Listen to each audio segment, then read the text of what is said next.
Ireland दौऱ्यावर मिळालेल्या धक्कादायक पराभवानंतर टीम इंडियाचे हेड कोच गौतम गंभीर यांच्या कोचिंग कारकिर्दीवर आणखी एक डाग लागला आहे. जुलै 2026मध्ये त्यांना टीम इंडियाचा कोच होऊन 2 वर्ष पूर्ण होतील. त्यांच्या मार्गदर्शनाखाली भारत 12 वर्षानंतर घरच्या मैदानावर एखादी टेस्ट सिरीज हरला आहे. न्यूझीलंड विरुद्ध घरच्या मैदानात पहिली टेस्ट सिरीज गमावली आहे. आता त्यांच्या कोचिंग कारकिर्दीत भारताला आयर्लंड विरुद्ध हार पत्करावी लागली आहे. भारताने सलग 2 T20 वर्ल्ड कप जिंकले आहेत आणि भारत ICC T20 रँकिंगमध्येही पहिल्या क्रमांकावर आहे. अशा परिस्थितीत रँकिंगमध्ये 11 क्रमांकावर असलेल्या आयर्लंडकडनं हरणं हे लाजिरवाणं आहे. चला तर मग गौतम गंभीर यांच्या खराब रिपोर्ट कार्डवर एक नजर टाकूयात. 27 वर्षांनंतर श्रीलंकेविरुद्ध कोणतीही द्विपक्षीय वनडे मालिका गमावली आहे. पहिल्यांदाच 3 सामन्यांच्या वनडे मालिकेत 30 विकेट्सने पराभव.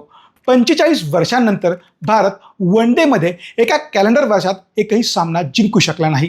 36 वर्षांनंतर भारत घरच्या मैदानावर न्यूझीलंड विरुद्ध टेस्ट मॅच हरलाय.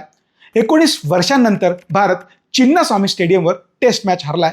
पहिल्यांदाच घरच्या मैदानात 50 धावांच्या आत ऑल आऊट देखील झालाय. पहिल्यांदाच घरच्या मैदानात न्यूझीलंड विरुद्ध टेस्ट मालिका गमावली आहे. 12 वर्षांनंतर घरच्या मैदानावर कोणतीही टेस्ट मालिका गमावली आहे. 12 वर्षांनंतर घरच्या मैदानावर सलग 2 टेस्ट मॅच गमावल्या आहेत. 12 वर्षांनंतर वानखेडे स्टेडियमवर टेस्ट मॅच गमावली आहे. तब्बल 47 वर्षांनंतर सलग 3 घरगुती टेस्ट मॅच गमावल्या आहेत. पहिल्यांदाच घरच्या मैदानात 200 पेक्षा कमी धावांचा पाठलाग करताना भारत अपयशी ठरला आहे. पहिल्यांदाच घरच्या टेस्ट मालिकेत भारताचा 3-0ने व्हाईट वॉश झाला आहे. 13 वर्षांनंतर मेलबर्नमध्ये टेस्ट मॅच गमावली आहे. 10 वर्षांनंतर सलग 2 टेस्ट मालिका गमावल्या आहेत.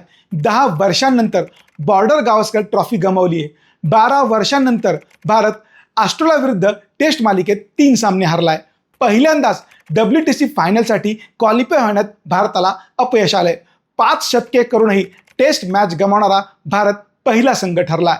92 वर्षांच्या टेस्ट इतिहासामध्ये भारत दुसऱ्यांदा 350 पेक्षा धावांचा बचाव करण्यात अपयशी ठरलाय.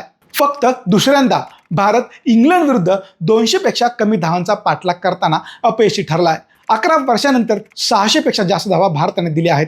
17 वर्षांनंतर ॲडलेडमध्ये वन डे मॅच गमावली आहे. 15 वर्षांनंतर घरच्या मैदानात दक्षिण आफ्रिकेविरुद्ध टेस्ट मॅच गमावली आहे. 8 वर्षांनंतर भारत इडन गार्डन्समध्ये आंतरराष्ट्रीय सामना हरलाय. भारत 124 धावांच्या लक्ष्याचा पाठलाग करण्यात अपयशी ठरलाय.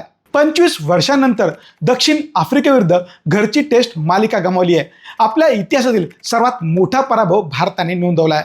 भारतात कोणत्याही पाहुण्या संघाने सेट केलेले आत्तापर्यंतचे सर्वात मोठे लक्ष्य 549 टीम इंडियाने स्वीकारले आहे. 30 वर्षांनंतर भारताने आपल्या फलंदाजांच्या एका शतकाशिवाय घरची टेस्ट मालिका पूर्ण केली आहे. सलग 2 कॅलेंडर वर्षात पहिल्यांदाच घरच्या मैदानात टेस्टमध्ये व्हाईट वॉश झाला आहे. पहिल्यांदाच दक्षिण आफ्रिकेने भारताच्या विरोधात 300 पेक्षा अधिक धावांचा पाठलाग केला आहे.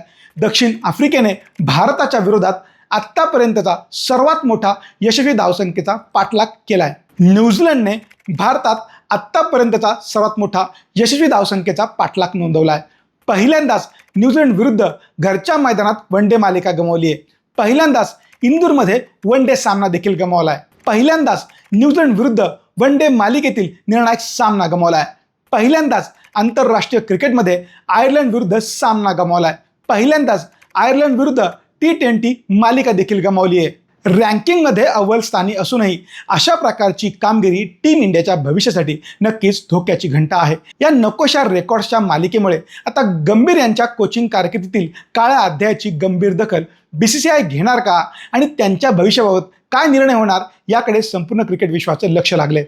गंभीर प्रकरणाबद्दल नक्की तुम्हाला काय वाटतं आम्हाला कॉमेंट करून नक्की सांगा.